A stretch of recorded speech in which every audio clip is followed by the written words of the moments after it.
नमस्कार। आज हम आपसे साझा करने जा रहे हैं एक विशेष रोग, इरिटेबल बाउल सिंड्रोम। आपने कई बार अपने चिकित्सक के परामर्श के बाद उनके प्रेस्क्रिप्शन पे देखा होगा कि वो लिखते हैं आईबीएस। तो हम बताना चाहेंगे कि आईबीएस क्या है, आईबीएस क्यों होता है, आईबीएस को कैसे पता लगाया जाता है कि ये आईबीएस ही है और आईबीएस का क्या इलाज है। बदलती दिनचर्या में आईबीएस एक विश्व में बहुत बड़ी बीमारी के रूप में हो चुका है और जो लाइफ स्टाइल बदलती जा रही है, हम देख रहे हैं आईबीएस के केस भी बढ़ते जा रहे हैं। तो इसको आईबीएस को सामान्यतया इरिटेबल बाउल सिंड्रोम कहते हैं, यानी आंतों के चाल का एबनॉर्मल प्रेजेंटेशन। तो इसमें आंतें धीमी भी चलती है, कई बार इसमें आंतें तेज भी चलती है, कभी आंतें धीमी कभी आंतें तेज होती है, यानी ऑल्टरनेटिव कॉन्स्टिपेशन और डायरिया होता है। तो हम समझना चाहेंगे कि क्या विश्व में ये इतनी बड़ी समस्या है। 3 से 22% लोग एक समय में इरिटेबल बाउल सिंड्रोम के रोगी होते हैं। वे महिलाओं में पुरुष के मुकाबले 3:1 का रेशो होता है, यानी महिलाओं में ये अधिक पाया जाता है। तो आज इसी के बारे में हम आगे जानकारी लेंगे। तो मैं आपको बताना चाहूँगा कि किस तरीके से हम ये पता लगाएं कि ये इरिटेबल बाउल सिंड्रोम ही है।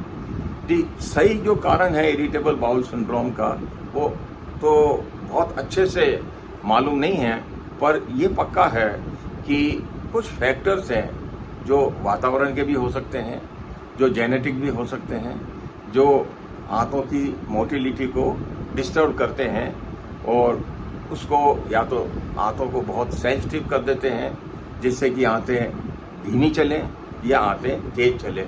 पर यह तय है कि स्ट्रेस, लाइफ स्टाइल, खाने में हाई फाइबर डाइट नहीं लेना, खाने की चॉइस एकदम बदलना, इन सब चीज़ों से ये अधिक हो जाता है। तो किस साइंस और सिम्टम्स, क्या लक्षण होंगे जिससे हम ये कहें कि ये इरिटेबल बाउल सिंड्रोम है। इसके बहुत दोनों ही तरफ से है। दस्त लगना भी इरिटेबल बाउल सिंड्रोम में हो सकता है, कब्जी होना भी इरिटेबल बाउल सिंड्रोम में हो सकता है, कभी कब्जी कभी दस्त लगना भी इरिटेबल बाउल सिंड्रोम में हो सकता है। और हर व्यक्ति का अपना एक इरिटेबल बाउल सिंड्रोम को प्रेजेंट करने का अलग तरीका होता है, जैसा कि हमने मरीजों से सीखा है। कई बार दस्त लगता नहीं, कई बार इतनी अर्जेंसी होती है कि आपको लगता है कि आप कहीं भी बाहर हैं तो एकदम आपको दस्त के लिए जाना पड़ेगा, पेट में मरोड़ी आएगी, पेट में दर्द होगा, बार बार दस्त लगता है।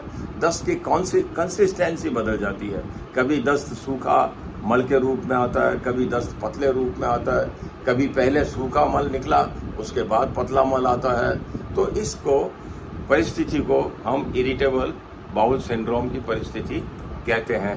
पर अब इसका पता कैसे लगाएं। मरीज ने हमको ये सब सिम्टम्स बताए हैं तो हम सामान्यतया उसकी कुछ जांच कराते हैं। जो जांच कॉमन ब्लड काउंट जो है, कंप्लीट ब्लड काउंट, वो कराते हैं। उसका फिजिकल एग्जामिनेशन करते हैं, पेट में कोई गांठ तो नहीं है, बड़ी आंत से कोई चीज़ उठ तो नहीं रही है जो हमको पेट पे हाथ रखने से पता लगती है, लीवर के अंदर कोई समस्या तो नहीं है, पेट में पानी तो भरा हुआ नहीं है, उसमें खून की बहुत ज़्यादा कमी तो नहीं है।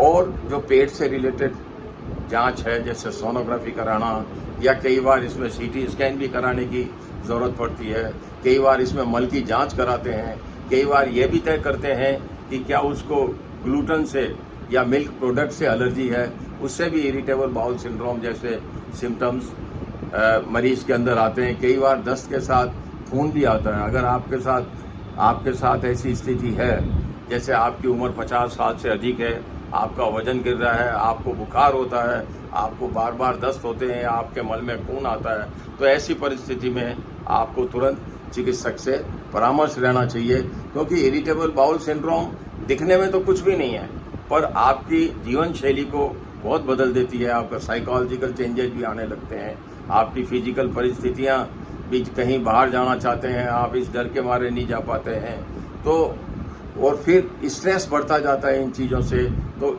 इरिटेबल बाउल सिंड्रोम भी आपका बढ़ता जाता है।